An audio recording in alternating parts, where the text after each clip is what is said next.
Hello guys, welcome back to my channel. আমার চ্যানেলে তোমাদের সবাইকে স্বাগতম। তোমরা সবাই কেমন আছো? আশা করছি খুব ভালোই রয়েছো। আজকে আমাদের আলোচ্য বিষয় হলো প্রকৃত বন্ধু কী।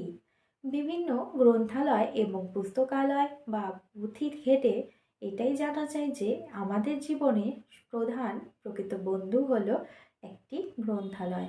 কারণ একটি গ্রন্থালয় থেকে আমরা যত পরিমাণ জ্ঞান সঞ্চয় করতে পারবো সেরকম সমগ্র বিশ্বে কোথাও থেকে হয়তো জ্ঞান সঞ্চয় করতে পারবো না।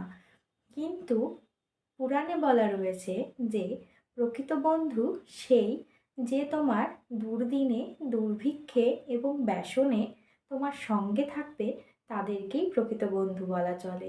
কারণ এটা বলা হয়েছে, এটার অর্থ বলা হয়েছে যে একজন প্রকৃত বন্ধু তোমার দুর্দিনে, তোমার দুর্ভিক্ষে বা তোমার বাড়িতে কোনো রকম কোনো অসুবিধায় সে কিন্তু তোমাকে ছাড়বে না।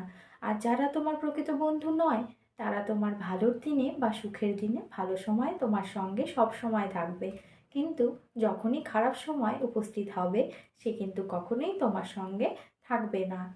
যদি কোনো বন্ধু তোমার সঙ্গে উৎসবে বা ব্যসনে, অর্থাৎ কোনো শ্রাদ্ধ কর্মে বা কোনো অনুষ্ঠানে তোমার সঙ্গে সমপরিমাণে থাকে এবং তোমার সঙ্গ দেয়, সেইটাই হলো তোমার প্রকৃত বন্ধু। এছাড়াও এটাও রয়েছে, যদি তোমার জীবনে কোনো প্রকৃত বন্ধু থেকে থাকে, তবে সেই বন্ধু সবসময় তোমাকে কর্মের দিকে মনোযোগী করে তুলবে, কখনোই তোমাকে কর্ম থেকে বিরত করবে না এবং জীবনের বিভিন্ন রসায়নের ক্ষেত্রেই তোমাকে অনেক রকম সহায়তা করবে।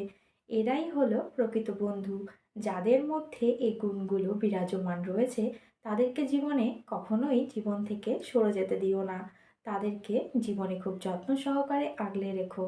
জীবনে প্রকৃত বন্ধু গ্রন্থালয়, পুস্তকালয় বা বই থেকেও মানুষও হয়, সব ক্ষেত্রে বইও হয় না। কারণ তুমি বই থেকে যে জ্ঞান তুমি প্রাপ্ত করতে পারবে সেটা কিছু দূর সীমাবদ্ধ রয়েছে। মানুষের থেকে তুমি বাস্তবিক জ্ঞান সম্পর্কে জানতে পারবে। ভিডিওটি যদি ভালো লেগে থাকে, লাইক কমেন্ট ও শেয়ার করতে ভুলো না। আজকের ভিডিও এ পর্যন্তই। যদি কোনো রকম কোনো কোশ্চিন থেকে থাকে, তোমরা আমাকে কমেন্টের মাধ্যমে জিজ্ঞাসা করতে পারো। Bye guys.